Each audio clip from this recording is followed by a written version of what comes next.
यह कृत्य कथा बिल्डर श्री अरुण घई, प्रबंधक निर्देशक हाई लीड इंफोटेक और अर्बटेक इंडिया डेवलपर्स प्राइवेट लिमिटेड की है। सरकारी राजस्व में सेंधमारी, ग्राउंड फ्लोर यूनिट धारकों को धक्के से फर्स्ट फ्लोर पर शिफ्ट करने, सरकारी जांच एजेंसियों और माननीय अदालतों को गुमराह करने के तहत अर्बटेक एनपीएक्स बिल्डिंग के ग्राउंड फ्लोर को नोएडा प्राधिकरण के भ्रष्ट अधिकारियों की मिलीभगत से दस्तावेजों पर स्टिल्ट पार्किंग पास करवाया गया।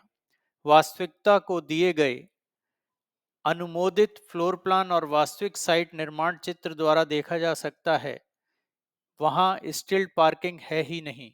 बिल्डर श्री अरुण घई के कृत्यों को कलंक कथा नाम दिया गया है, जो कई भागों में है।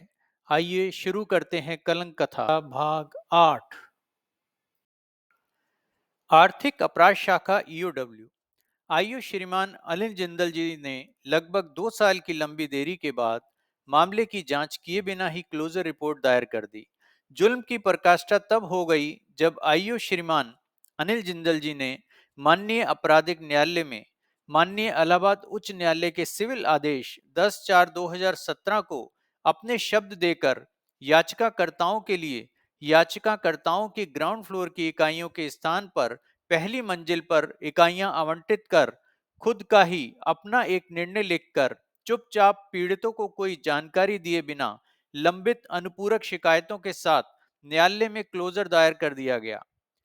आईओ श्रीमान अनिल जिंदल जी ने माननीय इलाहाबाद उच्च न्यायालय में दायर रिट समीक्षा की जानकारी को छुपा लिया।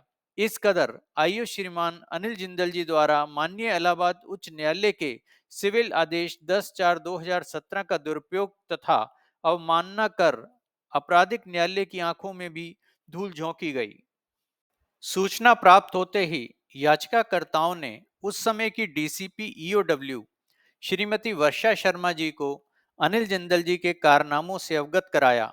गंभीर अपराध का मामला देखते हुए उन्होंने आपराधिक न्यायालय में विरोध याचिका दायर करने की सलाह दी तथा मामला वापस आने पर स्वयं मामले की जांच करने का आश्वासन दिया।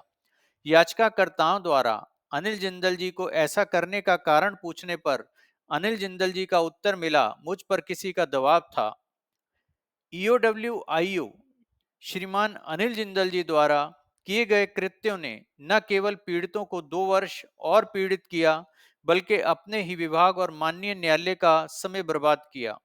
न्यायालय के सिविल आदेश 10/4/2017 का दुरुपयोग तथा न्यायालय की अवमानना भी की।